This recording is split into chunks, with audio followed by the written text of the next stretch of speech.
Hello everyone, welcome to a lecture series of financial management. So today is the lecture number 19 of financial management. So if you remember in previous lecture, uh, we have started for a decision making for financial management in uncertainty conditions. So we have seen a very common examples of our day-to-day life. So that in every day-to-day life, this is how the decision making we have to take for each and every step, and the decision making is an very important factor. So whether that decision it is right or wrong, so it depends in the future, that we can't predict, but taking a firm decision and making that decision right, so that is a one skill of an any business or owner or any manager. So today we'll continue with that point only of a decision making. So we'll see.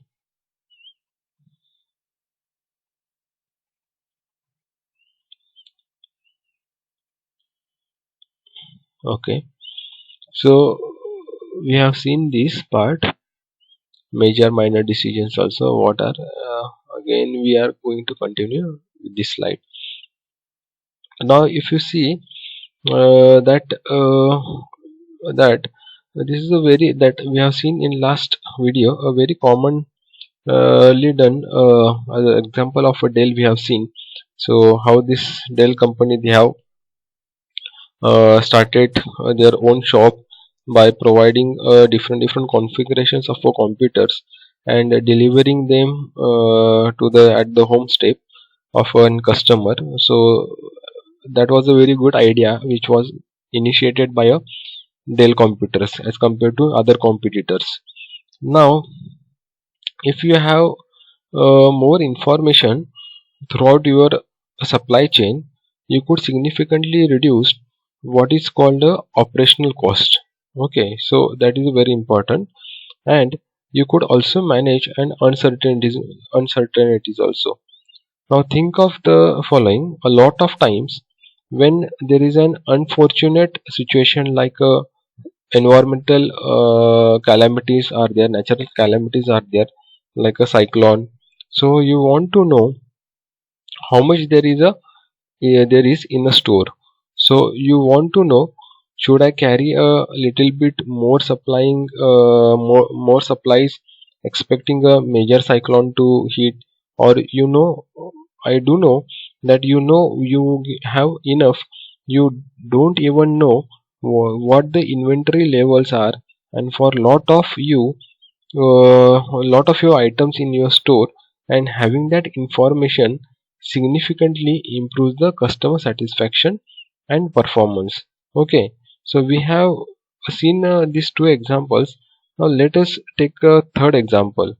Now we are at a back to personal individual level.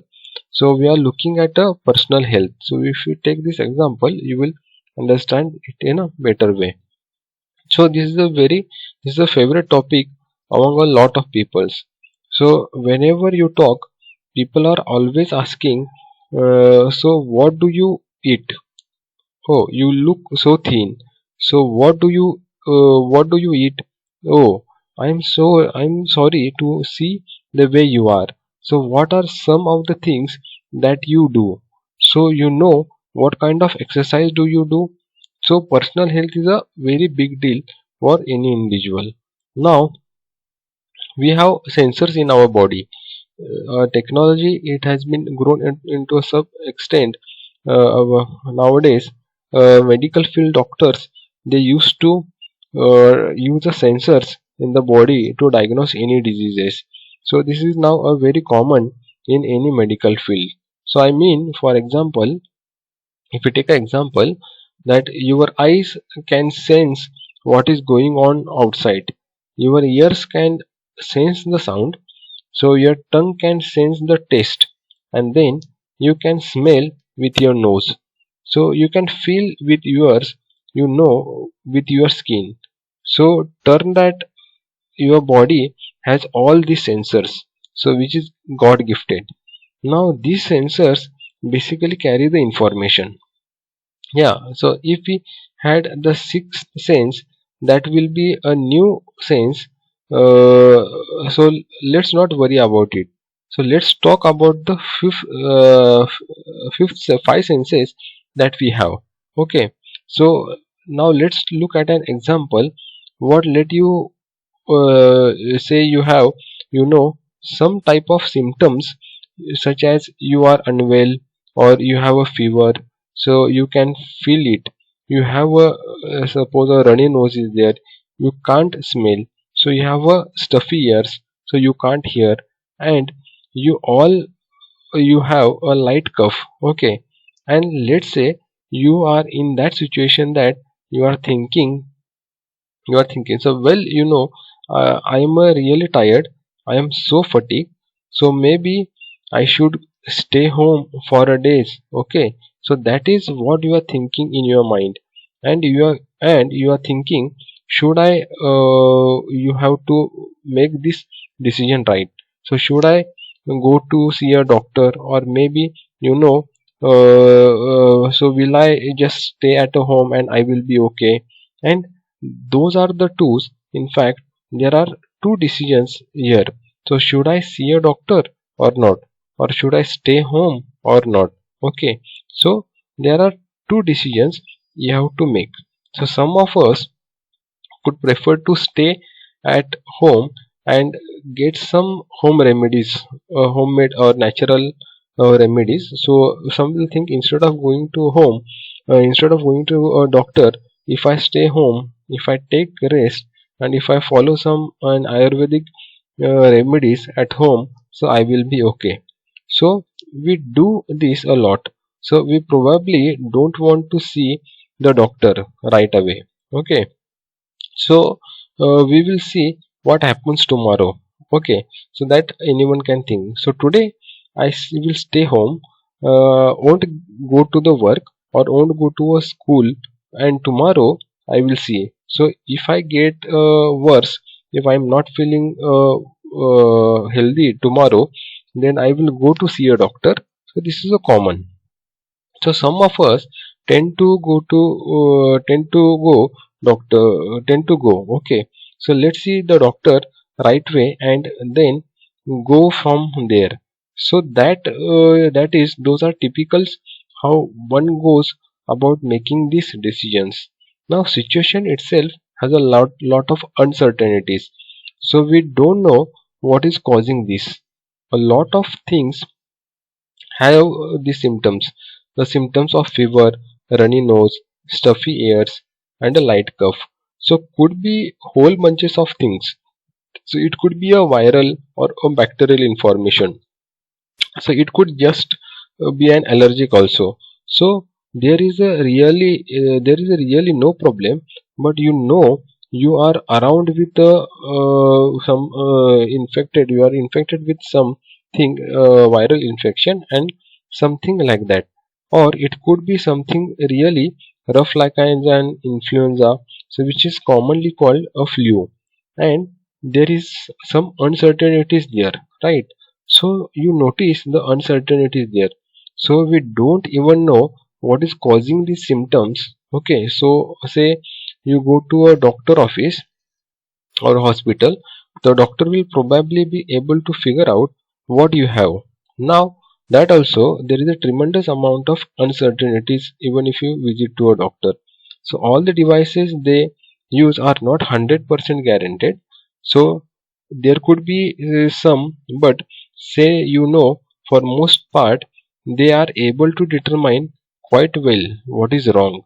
And if it is a bacterial infection, they could give you an antibiotics, and this is another decision that they have to make. So first decision is they have to figure out what is it that is causing your condition. So second decision is what medicate to give you. Now turn out that there is also this issue of a history. So there is also an important thing to be considered. So now whether we see a doctor and stay at home depend on how we feel like this. Oh, so I have this last year exactly the same time. It may be a allergic or you are thinking of. So same thing. So I have never felt like this before. I better go to see doctor. Okay. So your decision could be depending on your history also. It depends on the historical. So you know your experience of this kind of an allergic or a bacterial infection what you experienced in a last year. So based on that also you can take a decision. Now also, like I said, the test that the doctor uses is somewhat unreliable. So this day and age that is not so much the cases, but the doctor also sometimes uses what other patients used it. So that is a flu going around in a town. So maybe this is a flu. So doctor can have uses that information in order to make their decision. So notice how we use a historical information and habit and so on to make our decision going forward. Now the fourth example that we are going to look at is making a decision under situation such as a personal finance. Okay. So personal finance is somewhat that is extraordinarily important, extremely difficult decision now, because we are making a decision for something that is going to happen much later in life. Okay. So what we do and well, so when we get our salary, those of you that are in colleges right now or in school right now, so this is not at your situation. But if you talk of a people who are this something that they are concerned about, so they are trying to save money so that they could live a happy life once they retire. So sometimes people are looking at a saving a little bit and taking care of their wants and needs. Okay. So as they go as well as after they retire, so what we do typically is we set up some money aside, so that we must sure that or we ensure that that so once we grow older or later in a life, say there is a health situation or there is an educational situation, or we want to buy a house, we want to buy a vehicle, for all these reasons you could want to save some kind of a money. So this kind of experience is experienced by every individual in the life. So you could want to set aside the questions how much you set aside. Now that is not an easy one. And also you want to see aside, you want to set aside some money for retirements, and this is extraordinarily complicated in some sense. And I think a lot of us fret a lot about this. Now the first question is how much money to set aside for retirement, and then the second question is once you set aside that money, what kind of investment do I need to make? So should I invest in stock and bond and so on? So that is again a big question. Or should I invest in gold purposely? So should I invest in house? So there are many ways to invest money going into retirement. Now there are a lot of uncertainty is there. So how long are you going to live? Okay. So what age you are going to retire? And I don't know what I am going to need when I grow old. So those kind of a decision have to be made now. So based on some of our uncertainty events into a future. Now the question is, assuming that these things are categorizable, now I am not saying that it's easy, but actually a lot of financial institutes make you or want you to make these assumptions and then ask you to make uh, ask you to make investment decisions. So investment decisions are typically based on how you characterized your life expectancy. So when you expect to retire and what your wants and needs are in the future. So it is really important for you to assess your personalities and a risk. Okay. So some people are risk taking. They like to take a risk. So some people personally is such that they don't want to take a risk. They want to take a risk. Now that's so. your decision also depends a little bit on your personality. So one thing the people do, those that are investing in stock, is to you could study the stock. They could look at historical performance of the stock. How was it? In fact, one of the 101's investment 101 lessons is to study a stock. So maybe for one full year and see how it grows, so that you understand what is going on before you invest, which one to go for. Now one another example you need to make is, should you go with low cost broker or should I go with a high cost established broker? So you are thinking about, well, so do I? That is another important decision to make. So who do you pick to be your investment broker? Okay, now so the whole thing is the following. So there are many steps and you do this for every single type of decision. So this is another example. So this is an example where it is easy to articulate. So you read, okay, so that means it is sometimes called do your research, and then you collect the data, the sum of the analytics that we are taking about, and then take a decision. So you are doing a whole bunch of analysis, and then you do what type of predictive analysis, and then you make some prospective analysis, such as making a decision. Okay, so last but not the least, the decision making in sports. Now this is a favorite topic among a lot of people. So I understand that some people in the audience may not be interested in the sports.